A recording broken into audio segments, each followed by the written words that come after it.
तो जो भगवत स्वरूप समझ करके भक्तों की पदधूलि को अपने शरीर पर लगाता है, ये बड़े सौभाग्य का विषय होता है। ये वृंदावन सब भक्तों की चरण धूलि है। अनंत भक्त हो गए, गोपी जनों से लेकर सब बड़े भाग्यशाली हैं जो रज का सेवन करते हैं और जो भक्त का चरणामृत पीते हैं। कहां ढूंढोगे भक्त का चरणामृत? राधा कुंड, मानसी गंगा, मान सरोवर, ये सब भक्तों के अवगाहन किए हुए कुंड हैं, बहुत सनातन से हैं। इनका आचमन मतलब लाखों भक्तों का चरणामृत। इनकी समानता कोई भी तीर्थ नहीं कर सकता। मानसी गंगा, राधा कुंड, मानसरोवर, अप्सरा कुंड, उद्धव कुंड, जो हमारे ब्रजमंडल के कुंड है, इनकी समानता। बड़े बड़े महाभागवत प्रियालाल के प्रेम में डूबे हुए अवगाहन करते हैं और वो चरणामृत पान रख लो, 2 बूंद ले लो, 2 बूंद ले लो। राधा कुंड का जल, मानसरोवर, ये सब संत चरण अमृत है, पक्का समझ लो। और उच्छिष्टामृत कहां से लें? रोज भक्त की जूठन किसी महान सौभाग्यशाली को मिलती है, ऐसे थोड़ी मिलती। तो ये जो राधा राधा बोल रहे ना, ये उच्छिष्टामृत है। जीवन में जो स्वाद लिया वही बोल रहे, यही है। ये भक्तों के द्वारा स्वाद लिया हुआ है, इसका पान करो। वो उच्छिष्ट तो कहां सबको थोड़ी मिल रहा है, कभी ऐसा। ये उच्छिष्ट सबको मिल रहा है, उस उच्छिष्ट का फल है। इस उच्छिष्ट में रति हो जाए, अगर इसमें नहीं हुई तो क्या फायदा? फायदा क्या? महाप्रसाद, भगवन नाम, वैष्णवों में भगवत भाव, श्री विग्रह में साक्षात भगवान का स्वरूप, चरणामृत में भाव। ये पहचान है कि आखिरी जन्म है इसका। जिसके हृदय में इसकी श्रद्धा हो जाए, भक्तों में भगवत भाव, चरणामृत में श्रद्धा, उच्छिष्ट में श्रद्धा, चरण रज में श्रद्धा और श्री विग्रह में साक्षात मेरे प्रभु है, तो पहचान है कि उसका हृदय अब अंतिम जन्म की तरफ जा रहा है, उसका जन्म नहीं होगा। जिसको इस पर विश्वास है। महापुरुषों को पहचानना बड़ा कठिन है। कह रहे दूध पीने वाले बनावटी मजनू तो लाखों मिलेंगे, लेकिन असली मजनू जो कटोरा भर खून दे सके वो तो बिरला ही होता है। यहां भाव ये कि एक बार लैला ने सुना कि मजनू हमारे प्रेम में बावरा ना खा रहा है ना पी रहा है, तो वो तो बहुत ऐश्वर्य संपन्न घर की थी, तो उन्होंने पूरी बाजार में ऐलान करवा दिया, मजनू जो भी खाए पिए उसको जो बाजार में पाए हमारे पास आवे, सारा हिसाब हम देंगे। ये ऐलान जब सुना तो लाखों मजनू तैयार हो गए। कोई जलेबी पा रहा है, कोई दही पा रहा है, तो हर दुकान से हजारों लाखों का बिल, और ऐसे सैकड़ों दुकानों से वो तो आदेश कर दिया था, सबका हिसाब हो जाता। एक दिन प्रार्थना की खजांची ने कि करोड़ों रुपया जा रहे हैं महीने में मजनू की सेवा में। तो उन्होंने कहा मजनू और करोड़ों रुपया? अरे वो विरह में कुछ खा ही नहीं सकता, तो कैसे करोड़ों रुपया? बोले लाखों मजनू तैयार हो गए हैं। ठीक है, असली मजनू की पहचान कल हो जाएगी। बोलू लैला मिलना चाहती है मजनू से अमुक मंच पर। अब तो जो देख भी नहीं पाते थे, वो भी जो मजनू बने हुए रबड़ी रसगुल्ला वाले मजनू थे, वो सब आ गए। चाकू निकाली और कहा मेरा मजनू मेरे लिए छाती का खून दे। जितने रबड़ी रसगुल्ला वाले थे कदम पीछे सरकने लगे, और जो असली मजनू था वो आया और ऐसे हाथ से चाकू ली और कहा आज मेरा जीना सार्थक हो गया, क्योंकि तुम्हारे किसी काम में आ गया। और जो ऐसे मारने दिया, पकड़ लिया, कहा असली मजनू ये है। तो वहां कह रहे हैं कि दूध और रबड़ी पीने वाले तो लाखों मजनू तैयार हो जाते हैं, लेकिन असली मजनू जो एक कटोरा खून दे सके वो तो बिरला ही होता है। ऐसे ही कह रहे कि रबड़ी रसगुल्ला खाना, प्रणाम नमस्कार करना, भेंट लेना लाखों भगत, लेकिन भगवान के लिए जीवन अर्पित करने वाला, भगवान के लिए तड़पने वाला, भगवान के लिए अपना सर्वस्व न्यौछावर करने वाला, ऐसा तो कोई बिरला ही प्रेमी होता है। ऐसा भक्त ईश्वर के से भी बढ़कर है। सातों सम मोहिमय जग देखा और मोते अधिक संत कर लेखा। एक भक्त प्रवर कालिदास जी हुए हैं जो इसी कोटि के महापुरुष थे। अद्वितीय भक्त निष्ठा उनकी थी। भगवत निष्ठा अद्वितीय उसी की मानी जाती है जो भक्त निष्ठा होती है। भक्त निष्ठा वाला भगवान निष्ठ जरूर होगा और भगवान निष्ठा वाला भक्त निष्ठ जरूर होगा। कालिदास जी श्री रघुनाथ दास गोस्वामी के गांव से 1.5 कोस दूर रहते थे, उसी कुल के थे और ठीक वैसे ही भक्ति थी जैसे पूज्य रघुनाथ दास गोस्वामी की। भगवान नाम में इनकी इतनी निष्ठा थी कालिदास जी की, उठते बैठते सोते जागते खेलते हंसते बात करते हर समय इनकी जिह्वा पे नाम चलता रहता। अगर ये कुछ बोलते तो पहले नाम बोलते फिर चर्चा करते। देखो प्रायः सत्संग में कहा है कि अगर आप नाम जापक उपासक हो तो चिंता मत करो, पर आपको जब बात करनी तो पहले धीरे से बोलो राधा, फिर बात करो, बीच में फिर बोलो राधा, फिर जब बात का विश्राम करो राधा। अगर इतनी सावधानी रखोगे तो पूरी बात जो आपने की वो भजन हो जाएगा आपका। कोई कार्य प्रारंभ कर रहे हैं राधा, कार्य के बीच में बोलो राधा राधा, कार्य के समापन में बोलो राधा, और वो कार्य समर्पित, वो भगवत प्राप्ति करा देगा। आप बात को पकड़िए, वो किसी बात को बोलने के पहले नाम बोलते थे। वो भगवत नाम के बिना तो बोल ही नहीं सकते थे, पहले बोलते थे राधा। ये भक्ति की पहचान है। विभीषण जी जब उठे तो राम राम राम, हनुमान जी ने राम नाम ते सुमिरन कीन्हा, हृदय हरसी कपि सज्जन चीन्हा, ये सन हट करी हो पहचानी साधु ते होए लका। ये संत है क्योंकि सो के एकदम उठते हुए बोला राम राम, ये भक्त का लक्षण है। ऐसा सबको करना चाहिए। नींद खुले तो पहले भगवान नाम उच्चारण करते हुए ही पृथ्वी को प्रणाम करके पैर रखना चाहिए।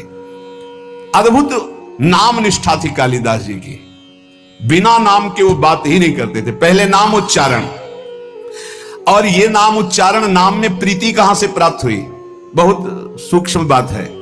इनकी भक्तों में बहुत बड़ी प्रीति थी, इसी से इनको नाम में इतनी प्रीति हुई। अब आजकल कोई बिरला ही ऐसा होता है जिसको किसी भक्त की प्रशंसा सुन के ईर्ष्या ना होती हो। जबकि हमारी भक्ति का स्वरूप यह है कि किसी को सुने कि वो नाम जप कर रहा है, उसका बड़ा यश हो रहा है, वो ऐसा है, तो हमारे अंदर लालसा होनी चाहिए कि इनकी चरण रज माथे पे लगाएं, कभी इनका जूठन मिल जाए, कभी इनका चरणामृत मिल जाए। ये भक्तों की बात थी। हमारे अंदर क्या होता है, अहम प्रदान होता है तो लगता है क्या है, इतना हुआ क्या हुआ, वो उससे मात्सर्य और ईर्ष्या प्रकट हो जाती है। ये भगवत विरोधी वार्ता है। अंदर ये बात नहीं आनी चाहिए। जहां वो सुनते कि अमुक जगह भक्त बहुत नाम जापक हैं, तो बहुत धनी थे, पर साधारण वेश में छुप करके जाते कि बिल्कुल ऐसे दीन गरीब बन करके, और उनकी सेवा करते। भक्तों को अच्छे अच्छे पदार्थ खिलाने में उन्हें परमानंद का अनुभव प्राप्त होता। और ऐसा सिद्धांत भी है कि जैसे गर्भवती मां को भोजन पवाओ तो बच्चे को अपने आप पहुंच जाता है, ऐसे हृदय में हृदयस्थ विराजमान भक्तों के प्रभु हैं, तो भक्तों को पवाओ तो प्रभु का अपने आप भोग लग जाता है। भक्तों के मुख से प्रभु बहुत आनंद पूर्वक पाते हैं। भक्तों को जब श्रद्धा पूर्वक सुस्वाद प्रसाद पवाया जाता है तो उसके स्वाद का अनुभव स्वयं भगवान श्री कृष्ण करते हैं। भक्तों को जब पवाया जाता है, भगवान को अपने भोग लगाने से इतनी प्रसन्नता नहीं होती जितना संतों के भोग लगाने से होती। इसी बात को एक भक्त ने पकड़ लिया और संतों को पवाना शुरू किया श्रद्धा से। और उनके पास एक सीमित अर्थव्यवस्था थी। अगर संतों को पता है कि बहुत श्रद्धा पूर्वक यहां प्रसाद पवाया जाता है तो बिना बुलाए भी कृपा करके आने लगते हैं। वहां खूब संतों का आगमन होता और बनवा के पवाते। धीरे धीरे संपत्ति राधे श्याम अष्ट धातु के ठाकुर जी थे, तो ठाकुर जी की जितनी सेवा पात्र थे स्वर्ण चांदी के जो थे सब बेचकर संत को पवा दिया।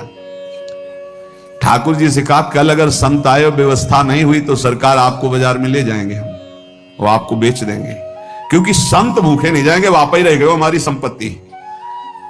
भगवान ने कहा कि हमारे संबंध से तो संतों को, बस आप संतों के पाने से प्रसन्न होते ये मैंने सुना है, आप अपने भोग लगाने से उतना प्रसन्न नहीं होते। तो अब कल संत आएंगे, अगर उनके भोग की व्यवस्था नहीं हुई तो तैयार रहना, हम आपको बाजार में बेच देंगे।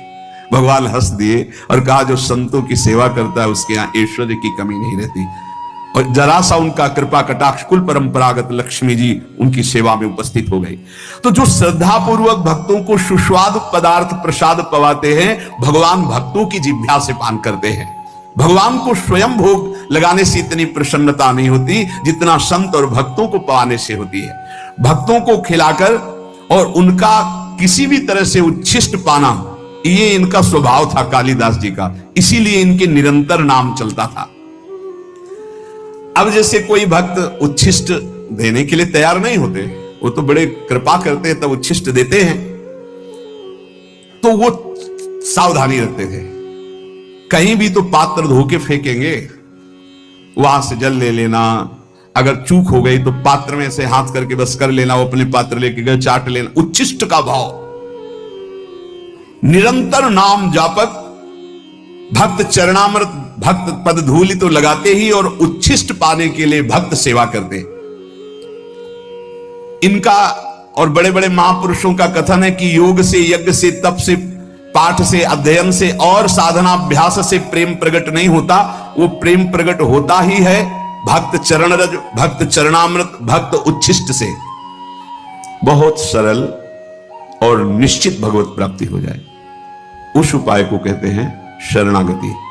विश्वास कीजिए, विश्वास कीजिए। इसलिए कह रहा हूं कि विश्वास कर लोगे तो पार हो जाओगे, नहीं आगे ऐसा समय आएगा इस भगवान नाम कीर्तन और सत्संग भी आप नहीं कर पाएंगे, सुन नहीं पाएंगे और कर नहीं पाएंगे। समय आएगा, देख लेना।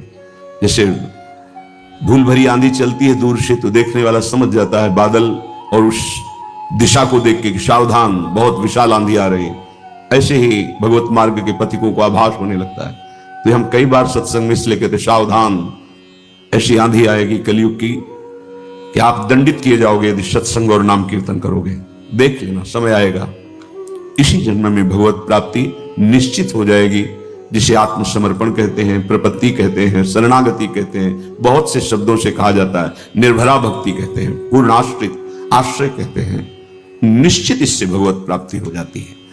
शरणागत के लिए ऐसा नहीं कि वो विद्वान होना चाहिए, शास्त्र खूब स्वाध्याय किए हो, बड़ा लक्ष्मीवान हो, धनवान हो, ऐसा बहुत से उसमें दैवी संपदा के गुण हो, ऐसा ऐसा। सुनो, शरणागत के लिए कोई शर्त नहीं है, तो हम किसी योग्य नहीं, पर यही एक बात आ जाए निश्चित भगवत प्राप्ति हो जाएगी। गुरु कृपा से एक पक्ष साधना का ऐसा हुआ जहां कृपा शब्द से परिचय ही नहीं है, शरणागत केवल गुरुदेव की, इंद्रियों पर विजय प्राप्त करके अपने स्वरूप में स्थित होना, दूसरी बात नहीं। एक पक्ष आया कृपा का, जिसने सब अहम को चूर कर दिया, किसी साधन के योग्य नहीं रह गया। फिर जो हुआ वो कभी साधना से हो ही नहीं सकता था, ये पक्का विश्वास, ये केवल कृपा से हुआ। इसलिए देखो, शरणागति के लिए कोई शर्त नहीं है। न विद्या येषां श्रीर्न शरणमपि सन्न च गुणाः परित्यक्ता लोकैरपि व्रजन युक्ताः श्रुतिजडाः शरण्यं यं तेऽपि प्रसिद्ध गुणमाश्रित्य सुजना विमुक्तास्तं वन्दे यदुपतिमहं कृष्ण ममलम। जिसमें कोई गुण नहीं है, बहुत ध्यान से सुनना, निश्चित भगवत प्राप्ति हो जाएगी। बहुत मनन किया हुआ विषय है और यही जीवन का आखिरी सोपान है। चाहे कोई कितनी साधना कर ले, जब कृपा होगी तो यही आखिरी सोपान है, पूर्ण समर्पण, जिसमें कोई गुण नहीं है। अब आप गुण के विषय में सोच नहीं सकते कि हम में तो कोई गुण नहीं है, आप हमारे भगवान के लायक हो।